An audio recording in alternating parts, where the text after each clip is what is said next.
Chapter 25. The moonlight was almost perfect. He could see as well as if he was working in daylight. He liked to run across the rooftops. It was a skill that made him different. He was no common criminal. He didn't kick down doors when people were out to steal their jewelry and cash. He was a craftsman. He had never been caught. In one sense, it was a simple job. Get in, get the object, get out, leaving as little trace as possible. His trusted network of dealers would call on him when they needed something purloined. It was an expensive collector's game, robbing between the rich. It paid very well indeed. He was no leery villain, off down the nightclubs to big it up. He was a professional with perhaps another 10 years of lucrative work ahead of him. He was learning to drive a London taxi, not because he would ever need the money, but because the wait between jobs would get to him and made him anxious. He was addicted to the challenge, and without it, he needed a distraction. One day he might fall off or through a roof, but for now he scampered over the building tops with acrobatic grace, a happy man. The job was immense. Fetched 3 items for £1 million. It was almost too good to be true. These days, Oriental collectors must be rich beyond belief. They must be going crazy with their newfound wealth. Everyone knew the Far East was taking over the world. He tried not to think as he walked across the eaves, balanced with skill and pure concentration. Stafford sat up in bed again. "Good grief," he muttered. Someone was on the roof. He looked at the image on the phone. It was another intruder, the second night in a row. The same balaclava-clad figure was taking tiles up on the roof. He would be coming in through the attic. Someone so skilled and resourceful would be inside the house in moments. He got out of bed and threw on his dressing gown over his silk pajamas. He put his slippers on and went to his bedside drawer. He took out the PPK and quickly screwed in the silencer. He left his room and made his way upstairs. He had to protect Jim's bedroom, and he had only seconds to get into place. If he called the police now, he would lose the video feed and tracking of the intruder. He castigated himself as he went as fast as he could up the stairs. They had no panic room or alarm buttons. The house was practically unprotected. It seemed he had spent too much time on securing the perimeter and on surveillance. He had let the side down badly. The black-clad figure lowered himself through the hatch in the roof space to the floor below. He held himself and judged the drop. It was little enough that getting back up would be no problem. He lowered himself and dropped the last feet to the floor. Normally he would have gone in through a ground-floor window, but this house was well secured. However, no one protected their roof. He can most probably leave through the front door. Getting out was always much easier than getting in. The tricky bit would be finding the items. He had a copy of the plans bought from the firm that had put in the alarm of the previous owner. He would start in the waterside lounge and go from there. Stafford stood by the doorway to Jim's room and watched the figure on the screen make his way quickly down the stairs. If the intruder turned into the hall where he was waiting, he would shoot. His palm was hot and slippery, and he remembered the feeling of excitement and dread from all those many years ago when he had waited, gun in hand, for the shadow of a returning target. The figure was coming down the stairs and would either keep going to the floors below or turn right towards him. Right would mark the figure as an assassin, straight on as a robber. The shadow flickered by and was gone downstairs. Stafford walked carefully away from Jim's door and after the robber. He stopped by the open door and listened. He always took stock before crossing a threshold. He went in. He was looking for a rectangular gold box with the rising sun on it. There it was, right in front of the window, on a table. Brilliant, he thought. He trotted gracefully over to it. He took out a penlight, the end of which was covered in cloth. It threw a faint light. He picked up the box, which was extremely heavy, and turned it to catch the moonlight from the window. Bingo, he thought. He pulled out a fine nylon holdall that filled his left trouser pocket. It would take the box. The light went on. Shit! He twisted around, blinded by the light. "Put it down," said the voice of an old man. He laid the box down, buying time for his eyes to adjust. He turned. An old man was holding a gun on him, aiming straight between his eyes. It was a bluff. The gun was a replica. He reached for his belt and pulled out a long knife. Stafford fired instinctively, as he had many times before. The body fell. Stafford sighed. "Oh, dear," he said. He laid down his gun and slipped off his dressing gown. He folded it and put it under the bleeding head of the robber. It would catch most of the blood. He tried to take the man's pulse. He was dead. It had been a long time since he had taken a life, and he would have shed a tear if it wasn't for the fact that there was work to be done. He called the main number. A female voice answered. She wasn't well spoken like the women of the old days. She sounded like a checkout girl in a supermarket. "Removals, please," he said. "Identification?" "Bertie, 14. "Do you have a 5-digit number?" "Just 14. 00014? "Perhaps." "I have it," she said. "Biometrics failed." "Good Lord," he said. "Can't you just put me through?" "Let me try again with that voice print." There was a click. "Putting you through." "Night, Supervisor. Is that removals?" "No, I don't know why you've come through to me. Can you transfer me?" "I'm not sure." "Good grief," muttered Stafford. "Look, can you be relied upon to get a message to removals?" "Well, I don't know." "Listen, my man, the message is, Bertie 14 has a removal at his address." "I'll try." "You know what a removal is?"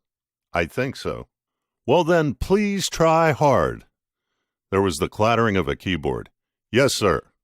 Stafford hung up with a sigh. Chapter 26. There was a knock at Professor Nakabashi's office door. "Come in."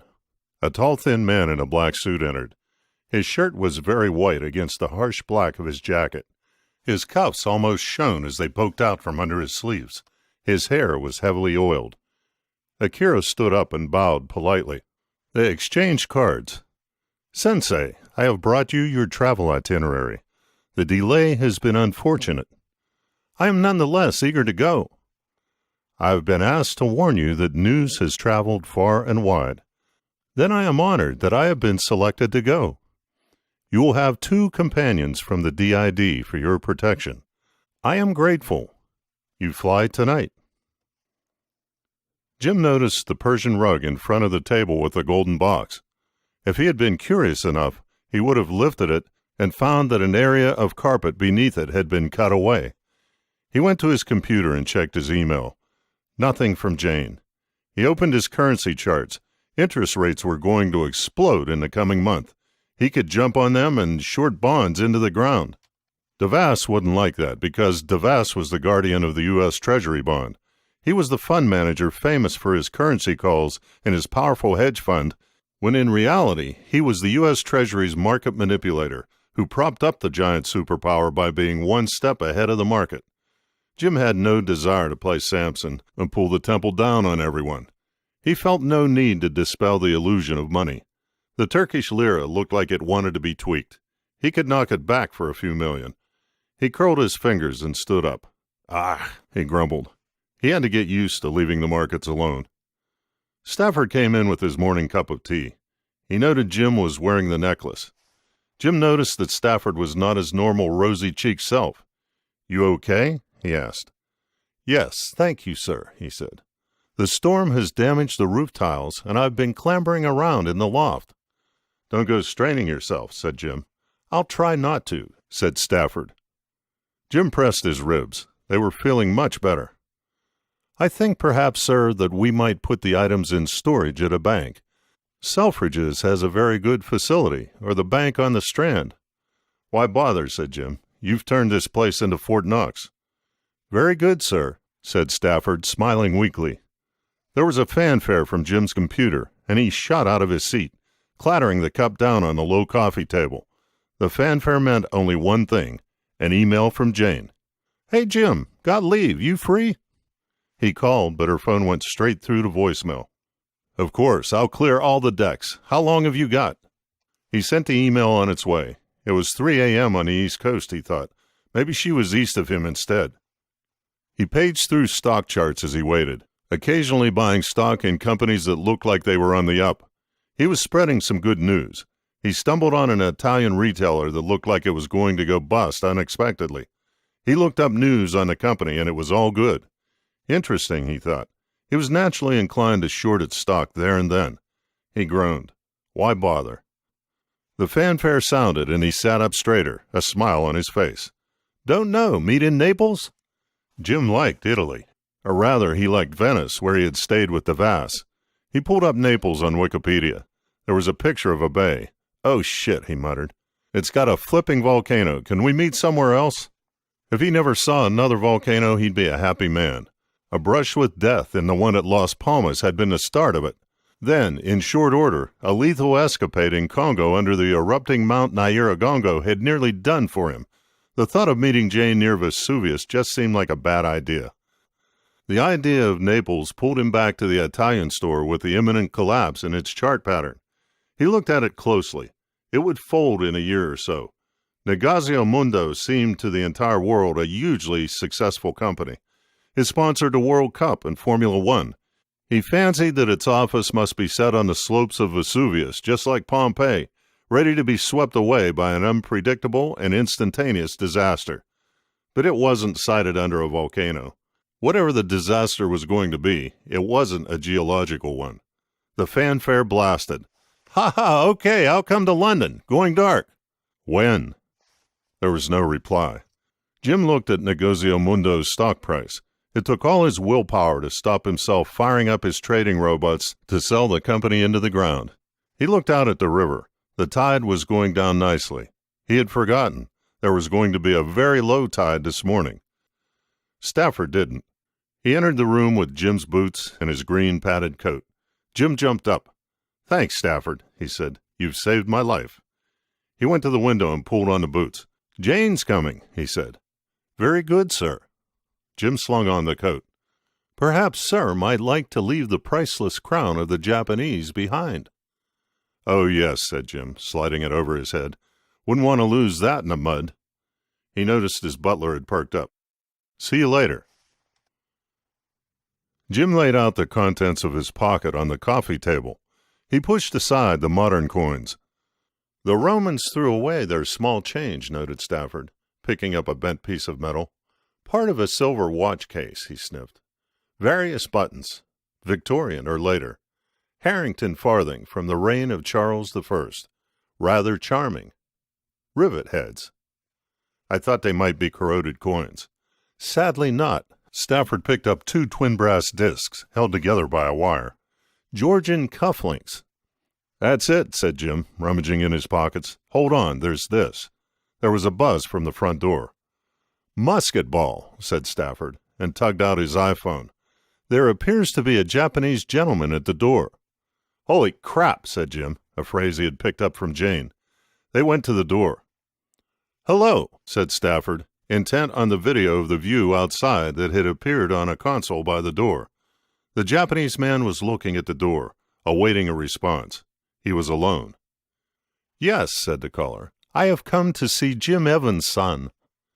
Do you have an appointment? No, I am sorry. What do you think? Said Jim to Stafford. Stafford didn't reply. Who may I say is calling? Professor Nakabashi from the Japanese Imperial Archive. The letterbox opened and a card fell into the cage. Jim fished it out. It's all in Japanese. Stafford took it from him. So it is. Let him in, Jim smirked. I mean, it stands to reason, doesn't it? Stafford frowned. He looked at the image of the man, then at a broader view around the door. There was still no one in sight. Please come in, he said. Jim turned the lock and opened the door. The professor looked up at him. Nice to meet you, he said, offering his hand. They shook, and he followed Jim along the hallway. Stafford brought up the rear. They went through into the lounge, and the guest stumbled. Jim turned, grabbed his guest's left hand, and steadied him. He discovered that the hand came straight from the man's armpit. You okay? He said, letting go. Yes. Let's sit down. Akira Nakabashi was trying not to look at the box, Jim thought, though his eyes were drawn to it. He took out a handkerchief and mopped his top lip. They sat. How can I help you? Said Jim. Akira coughed and tried to clear his throat. Could we have some tea, Stafford? Said Jim. Certainly. Stafford didn't budge an inch. That would be very kind, said Akira. It's okay, said Jim to Stafford. You go ahead. Stafford looked doubtful. He pulled out his iPhone and dialed. He was going to keep a remote eye on proceedings. So, how can I help you? Said Jim again. I had heard that you were in possession of a very rare plaque. Akira turned in his chair. I see it there. I am very keen to examine it with a view to purchasing it for the Japanese Imperial Collection. Oh, said Jim, I've only just bought it. Yes, said Akira, but I'm sure I can make you a good offer. May I look at it? Go ahead, said Jim. They stood and walked over to it. You said plaque, remarked Jim. Why do you call it a plaque? It is a figure of speech, said Akira. My English is very weak. It's very good. Thank you, said Akira. May I pick it up? Jim nodded. Akira awkwardly lifted it. If I may sit down with it? Go ahead. Akira went back to the sofa and laid the heavy gold box on his legs. It is very beautiful, he said. May I ask what you paid for it? $3 million. You bought well, said Akira. He took his handkerchief out again and mopped his brow. I bought it because it's so beautiful. And with gold heading for $2,000 an ounce, well, there's a big intrinsic value there, too. I love old things. He smiled at Akira, who, he knew, was well aware of what he was holding. Did you see the table? No, said Akira, looking up from the box. That's 2nd century Roman. It's the only Roman wooden table in private hands. I bought it off the Pope, Jim laughed. And you use it? Of course, said Jim. Some abbot had been having his lunch off it for 1,000 years in some monastery somewhere. I didn't see any reason not to carry on. Akira's eyes returned to the box. I've never heard of plaques, said Jim. No, said Akira. Very popular in medieval Italy. Also quite a fashion in the Edo period in Japan. Oh, said Jim. Stafford reappeared with Japanese tea in rough-hewn clay mugs. Domo arigato, said Akira with a little nod. Will you consider an offer? He took the teacup in his short hand. He put it down again and picked it up with the other. Yeah, said Jim, of course. Thank you, Akira's mind raced. He knew Jim had paid $3 million, and he was planning to offer $6 million on the basis that 100% profit might prove irresistible. He noticed Stafford was floating in the background. Should he offer $10 million and clinch a deal, or $4 million and not appear too keen? $6 million. $10 million, said Jim, and you're done. Get me the money, and you can take the, he almost said box, plaque. One request, said Akira, almost dizzy with tension. May I have some time alone with the object to examine it further? No, that won't be possible. Jim smiled, but Akira saw he was angry suddenly. I need to examine it very closely if I'm to pay such a price. You can examine it right here, right now. Take it or leave it. You see, I was thinking of donating it to the British Museum. They'd name the plaque after me. You know this sort of thing. The Portland vase, the Evans plaque. Akira winced. I see. The Elgin marbles, offered the butler from across the room. The Elgin marbles, echoed Akira. Those magnificent treasures had been stolen by the British 200 years ago, and they refused to return them to Greece. His heart sank. $10 million? I agree. Jim stood up. I'll get you my bank details. As soon as the money hits my account, you can come back and pick her up. He went to his computer, and with a few clicks was printing out a page. He handed the A4 sheet to Akira and heaved the box from his lap. He placed it back on the table. Akira stood up. Thank you, he said with a bow. He touched the old table. It was also a treasure. He felt sad. Please follow me, said the butler, pointing to the door. Until our next meeting, said Akira. A few minutes passed. Then Stafford came back into the room. Was that wise? Jim had the necklace on again and was holding the sword in a fencing pose. Rotten bastard was trying to rip me off. He waved the sword and watched its blade flash. I'm not going to lie down for that. He held the sword above his head in a cod samurai stance. He can have the box for what Devas says it's worth. He's going to have to pay a hell of a lot more to get the rest. Perhaps you might consider tempering your annoyance. Jim lowered the sword. Yeah, well, probably. He put the sword back into its scabbard. But you can see my point. In just 5 minutes, he managed to piss me right off. Stafford sighed. Very good, sir. Chapter 27. Jim's mobile burst into a loud rap tune. He grunted and struggled to find it. Yeah, he said, trying to sound more than 10% conscious. Evan's son, said a Japanese voice. He sat up. Yes? This is Professor Nakabashi. Hi, he said, sitting a bit straighter. Did you receive the 10 million? Million? Dollars. The 10 million dollars. The pronunciation clicked. Don't know, said Jim. It was 1 minute past 9. Can you call me back in 10 minutes? Yes, certainly. Okay. He dropped the line. Damn, he thought. He had to stop hanging up on people like that. He wasn't a traitor anymore. He put on his dressing gown, the gold-embroidered D of the Devas crest, sparkling in the gloom. It was another gloomy London day. He stumbled down the stairs, slumped in front of his computer, and fired up the banking software. He checked his email. Nothing from Jane, as usual. He opened his statement. There was his $10 million. He smiled to himself. He knew well enough why the professor was so eager. Inside the $10 million box was a $100 million treasure. The polite, unassuming Japanese professor was trying to swindle him. He checked his mobile in case there was a missed SMS from Jane. As he was shrugging in disappointment, the phone rang again. Evan's son, did you receive your payment? Yep, said Jim. It's there. When can I come and pick up the plaque? When do you want to come? Right away. There was a short pause. 10. 10:30, suggested Jim. Yes, thank you, said Akira. Stafford was holding a tray in his left hand. On it was a folded newspaper. Professor Nakabashi, he announced. He looked distinctly unhappy and peered down his nose at Akira. Jim got up and smiled. He held the smile with a certain difficulty that made his cheeks bulge. The Japanese seemed to regard him as a card sharp would a stupid player, blank, but somehow sneering. Akira bowed and shook his hand. So glad you received the funds so quickly. He took the bag from his shoulder with his shorthand and passed it into the other. I won't take up your valuable time. Jim pointed to the Roman table and the box. Help yourself. Akira went to the golden box, and for a second studied the ancient wooden table. He touched it with the palm of his hand. This is very special, he said, looking back at Jim. His eyes twinkled, and Jim caught the glint of appreciation. Thanks, he said, softening towards the guy. Akira unzipped the bag, and Jim slipped the box into it. I am very grateful, Akira said, zipping it closed.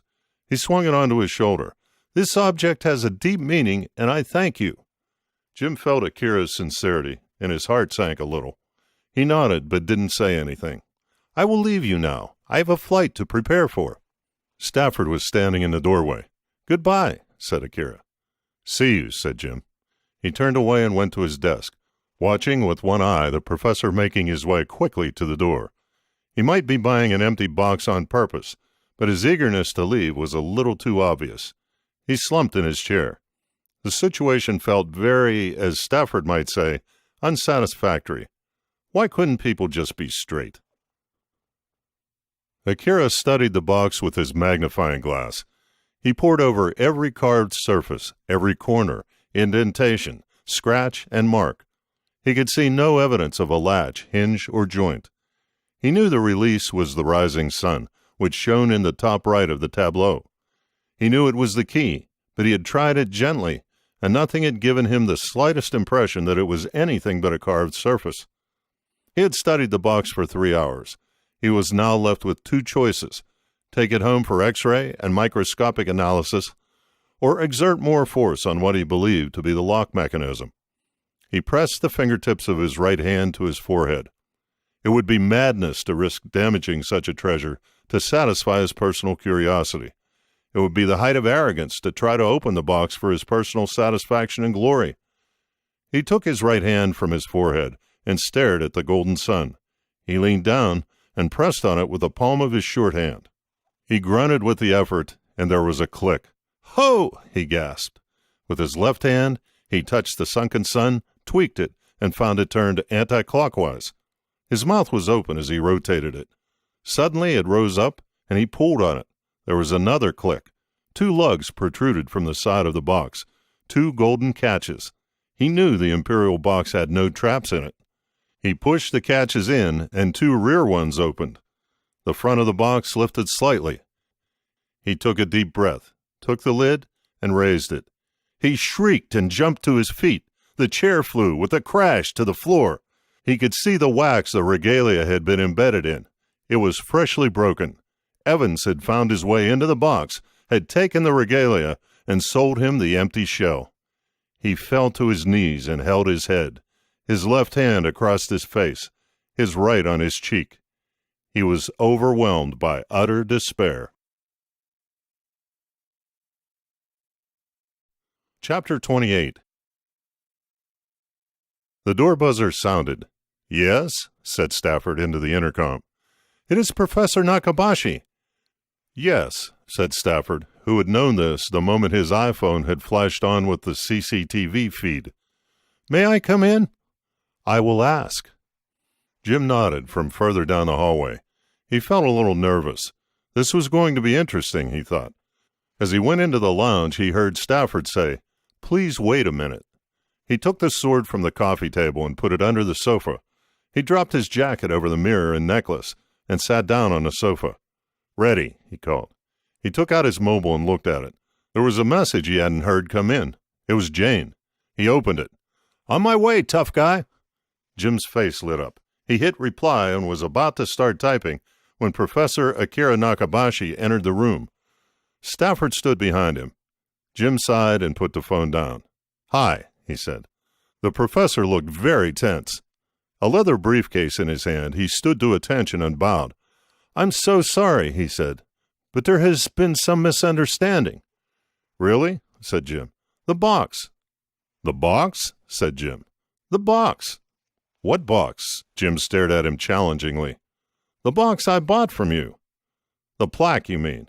Plaque, as in solid lump of metal thing." "Yes." "What about it?" "There's been a misunderstanding." "I don't think so," said Jim. "You wanted to buy it, and you have." "But I need all of it." "All of it?" "Well, you should have said. Why didn't you?" Akira stood frozen to the spot. He understood Jim's anger and felt ashamed. "Do you have the contents?" "What might they be?" said Jim. Akira was sweating. He was almost lost for words. "I'm sorry," he said. "Very sorry." Jim pulled back his coat.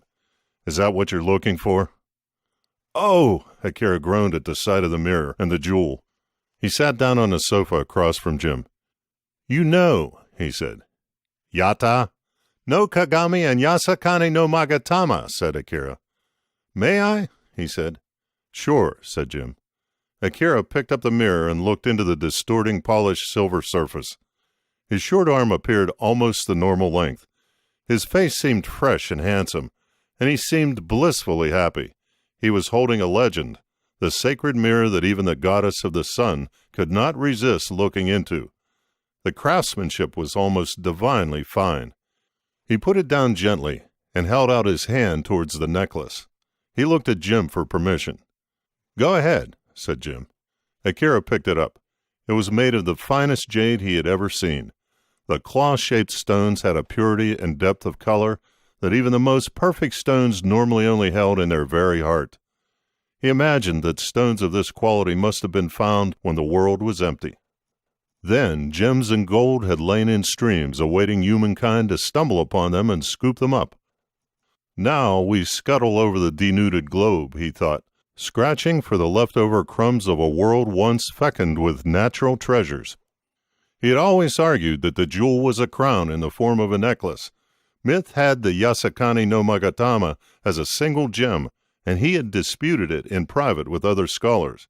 The priests who were meant to have the object could have settled the argument, and all the experts knew why they didn't. Anyone who cared even to consider making a study of the Japanese imperial regalia quickly came to the conclusion that it no longer existed. The very objects that supported the legitimacy of emperors back over half a millennium were a mirage.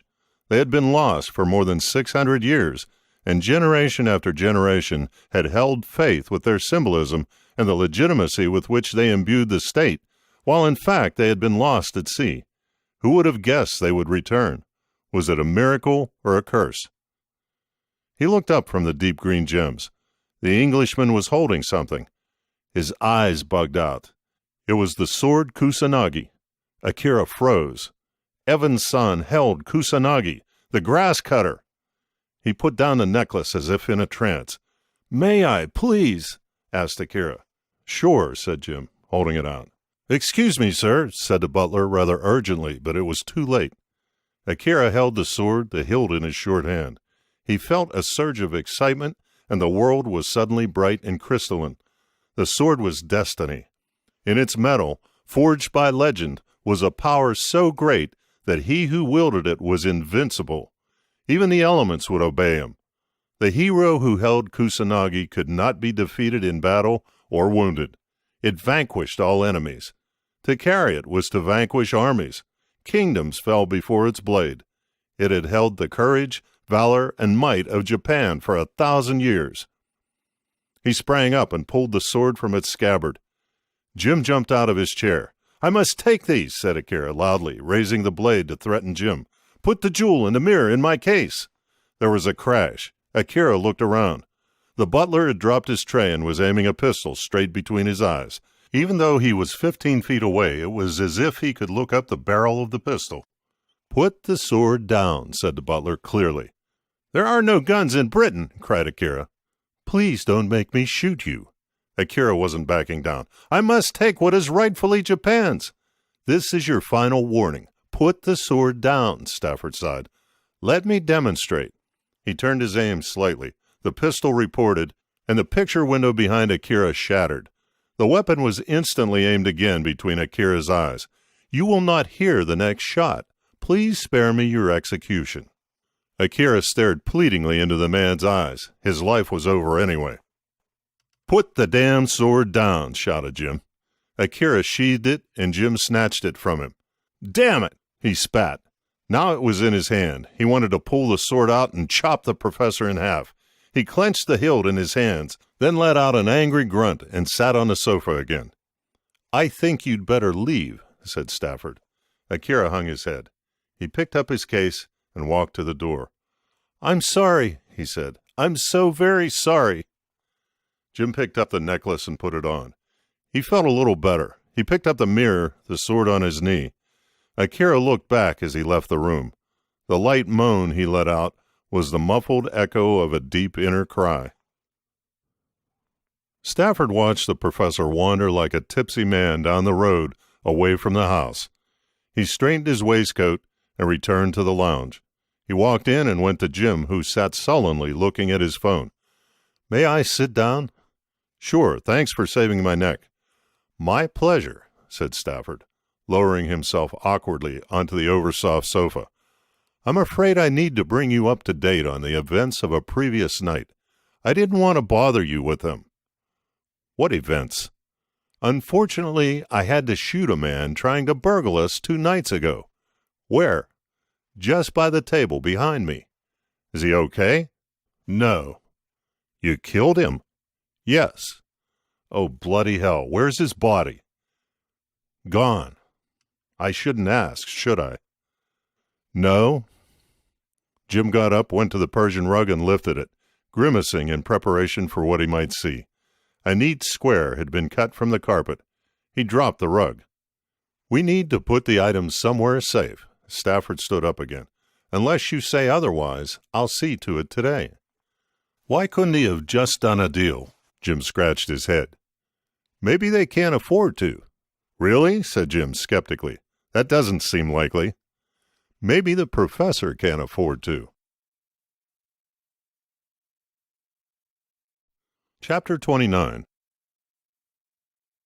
How Akira came to be standing in the park by London's Houses of Parliament, he didn't actually know. He had just walked away from Evans's house and kept going. He was in a daze, shocked by himself and by his reaction to holding the regalia. He was numbed by defeat and loss. He found himself musing about things in an almost disembodied fashion. Compared with Tokyo, London was a scruffy, worn city of noise, dirt, and smells. The pavements were broken and crazed, the roads potholed, chaotic, and dug up. Apart from a few modern buildings, the streets were a muddle of construction from different eras, haphazardly laid out, in a way like much of Tokyo. While the grubbiness had seemed quaint to him on arrival, and now seemed desolate and apocalyptic, it seemed to reflect the fact that he had failed and that his worthless life was over. His disgrace was total. When people looked at him, they saw a monster. They had been right all those years. He actually was the deformed, diseased, and twisted soul everyone knew he must be by the signature of his body. He had not only failed himself and his family, he had failed his country and his race. His spirit and heart were broken. He looked over the park wall at the river. He had been here before. His life had returned to the wall and the water that lay beyond. Now there was no challenge to achieve, no test to validate him. There was only the awkwardness and effort of climbing the low parapet to tumble into the waters below. Only a few hours before he had touched the sacred, yet now he plumbed the depths of an inner hell. He looked at his short hand, the fist tightly curled. He would open his fingers and place them on the wall, then vault up and over. He flexed his fingers a little, but they were not ready to open. Instead, his palm went into spasm. The cramp squeezed his fingers tightly shut. With his other hand, he began to prise the fingers open. The pain was exquisite. The agony forced the fist closed as he pulled with all his might. Opening his palm was the only way to end the pain in his hand, then the pain in his heart and soul. The sun was falling. "Big issue?" said a voice. He spun around. "You all right, mate?" said the high, fluttering voice of the homeless man, trembling as he held his magazines. "No," he said, the cramp suddenly gone. "You don't look all right neither," said the tramp, smiling sadly, his yellow stubs of teeth painful to see. "Thinking of ending it?" "Yes," said Akira. He looked at the tramp, his wild bane of gray hair and white-streaked beard. "My life is over." "I know what it's like, mate, that's for sure," he smiled, a tremor flickering up and down his face as his body quivered. "But you know, if your life's over and you're still standing, then everything else is a gift. If you're all washed up and you're still alive, then every spin of the wheel is a free shot." Akira was dumbfounded. "Free shot?" There was a bang, splutter, and roar on the road behind. Akira started. He knew that sound. He turned and gasped. It was a black Harley-Davidson, its rider in leathers wearing a black helmet. Akira screwed up his eyes to get a clear view of the biker as he passed behind the trees and onto the bridge beyond. The Harley banged and belched as he ran to the wall and leaned forwards desperately to see the impossible. The black crash helmet flashed in the dying sunlight above the pediment of Lambeth Bridge, then was lost from view. He turned back to the tramp and froze at the sight of a young fox. It stretched its neck out to him. Its right forepaw lifted. Its brush swept from side to side and its tongue flicked pink from its open mouth. It seemed to bow. Akira stepped forwards and the fox skittered back. "Wait!" he called, holding out his long arm to it. The fox trotted a few paces away. Akira stood still and watched it retreat. It stopped, glanced back at him, then disappeared into the gathering gloom. Akira looked around him. It was getting dark. He wanted to cry. "Everything I do now is free of constraint," he told himself as he staggered towards the road and the possibility of a taxi.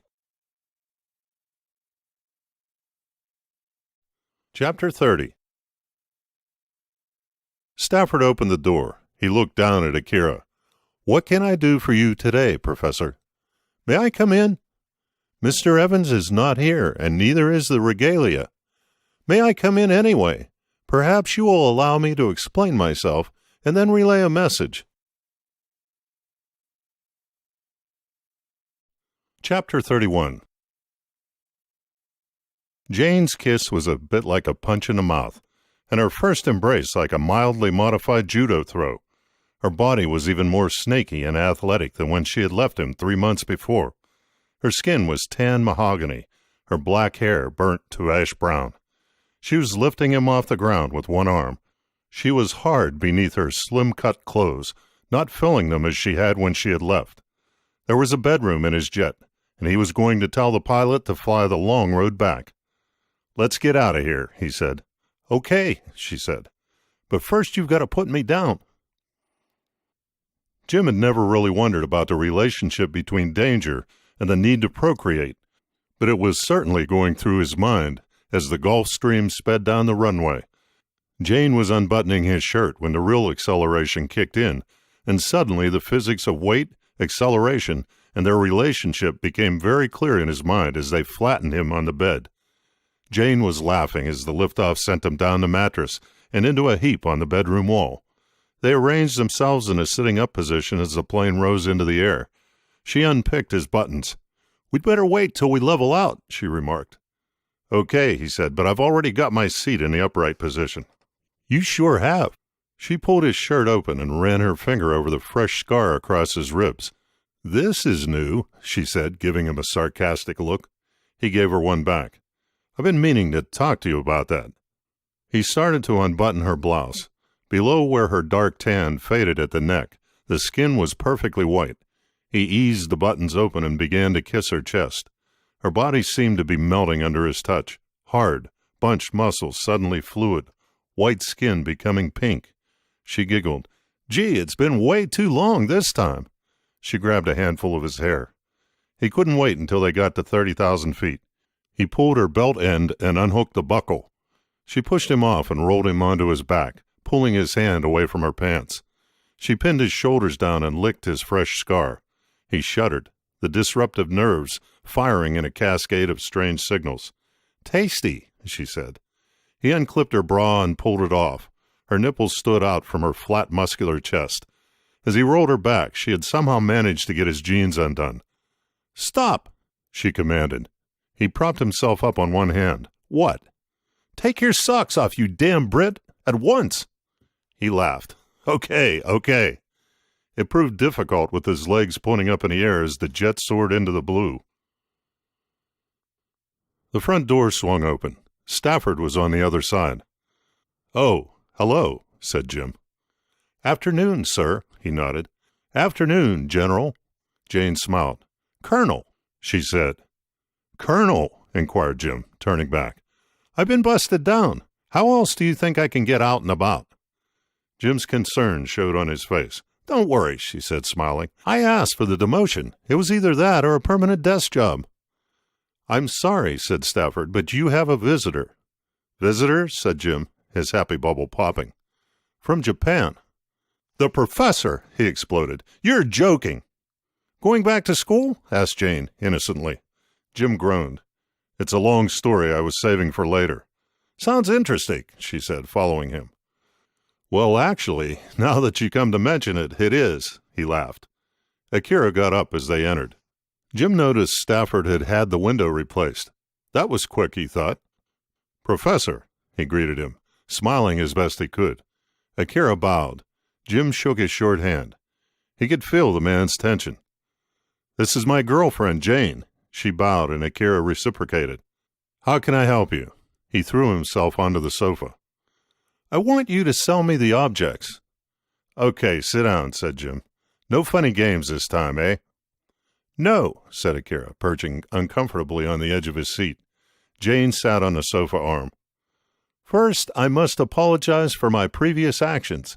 I do not know what devil entered me." "What did he do?" asked Jane. Akira squirmed a little. "Nothing really," said Jim. "Just tried to chop my head off." Jane looked at Akira, who wasn't making any attempt to contradict what Jim had said. She seemed perplexed. "Okay," she said. "That's fine, then." "It's all right, Professor," said Jim. "I don't hold grudges." He flexed his shoulders as if that might not be totally the case. "Anyway, I accept your apology." "Thank you," said Akira. "I would like to make you an offer for the objects." "Go ahead." Jane threw a glance at Stafford, who stood by the door with a tray in his hand and a white cloth on it. There was a pistol under the cloth. She could tell even at that oblique angle. She stiffened and stood up. "It's hard for me to know what to pay," said Akira. "What would you suggest?" "Make me an offer and we'll go from there." "As you know, they are very precious." He put the fingers of his long arm to his lips. $100 million. $100 billion, replied Jim, pretending to mishear. Okay, I'll accept $100 billion. No, no, no, said Akira, his eyes bulging. Million, not billion. $100 million, said Jim, laughing. That's like a nice Van Gogh, right? $100 million is peanuts. Jane was giving him a questioning look. Akira closed his eyes. I'm sorry, he said, opening them, but I cannot negotiate these kinds of vast sums. I simply do not have the authority. He suddenly looked desperately sad. Jim felt a bit sorry for him. What do you think they're actually worth? The regalia are beyond price, sighed Akira. Are you talking about the Japanese regalia? Asked Jane. Jim nodded. She seemed confused. Jim jumped up. Let's ask Mr. Google, he said, striding to his desk. He opened a browser. What is the value of the British Crown jewels? He typed. The British Crown jewels are worth 13 billion pounds, apparently. What's the Mona Lisa worth? Asked Jane. Jim typed. Wow, only $1 billion. Anybody got any other comparisons? He asked. It says here that the Emperor's Palace was worth $7 trillion in 1989, more than all the real estate in California. So if his house is worth that, how much for his crown jewels? The Japanese crown jewels, said Jane. What's this all about? Akira stood up. Please, he said. I'm sorry. I understand you are angry with me, and I do not wish to make things worse. Can I suggest a plan? Why not? Jim said, grinning. I will bring a small group of experts to examine the objects. Wait a minute, said Jim. No, no, no, please, protested Akira. They will examine the objects on your terms. They will then advise others on any offer. Then it will be for you to make arrangements with the correct authority as to what price is fair and reasonable. Does this seem possible to you? Jim shrugged. Yeah, sounds fine. Akira bowed. Then it is agreed. Jim nodded. Yes. He waved a finger at the professor. But no more tricks. Akira bowed again. No more tricks. Jim glanced at the window. Oh shit, it's low tide, and what a beauty. It must be full moon. The stony foreshore now fell nearly 20 feet to the neap tide line. Come on, he said to Jane and Akira. Let's take a look before the tide turns. He went to the window, opened it, and raised his foot over the sill. Come on, Professor. Let's see if we can find some more treasure. Jane came down the 12 steps after him in 3 easy movements. Jim breathed in the muddy scent of the Thames. He loved the dank clay odor. He trudged to the waterline across the shingle that clattered under his feet. He gazed back at the row of Victorian and 18th century warehouses that fronted the river. It seemed to him that he was looking into another era, as if time had moved at a different pace on the steeply sloping foreshore, leaving it as a gateway to another age. He could almost hear the sounds of the past, the barked messages and greetings along the once frenetic riverbank. The Thames had been a heaving thoroughfare. For most of the city's life, the river had been the key artery by which people had preferred to travel, rather than braving the smelly, polluted, and crime-ridden streets. Now it was placid and empty, with only the occasional boat traveling on it. Like a deserted Roman road buried in a field, an empire had fallen, and its broadways had been forgotten. Akira struggled down onto the beach and walked towards them. Look here, said Jim, as he arrived. See where the stones stop and the mud starts? This is where the metal is dropped by the tide. You look here for things, along this line. Akira bent down to pluck out a fragment that flashed silver. He pulled, and a glistening black and silver chain snaked out of the mud. Like this, he said. Jim looked into his blank but nonetheless questioning eyes. Let me see. He was amazed at Akira's instant success. He took and examined the watch chain. It was made of links meshed together in a tightly interwoven cord. I've never found anything this good in 100 times I've been down here, he marveled. Then keep it, said Akira, as a token of goodwill. No, said Jim, I couldn't. It's special. You found it, so it's yours. Akira bowed. Jim smiled. Let's see if you can find anything else. Akira turned and bent down. Jim caught a glimpse of something else silver on the ground. Akira picked it up and offered it. It was a bottle cap. I'm afraid my luck has ended. Oh, squealed Jane from 10 yards away. Now that's more like it. She held up a gold-red tube. It was a wartime .303 round. She spotted a scatter of red laser light at the professor's feet and looked up at Jim's apartment. A top-floor window was open. She shook her head. "We've really got to have a talk with Stafford."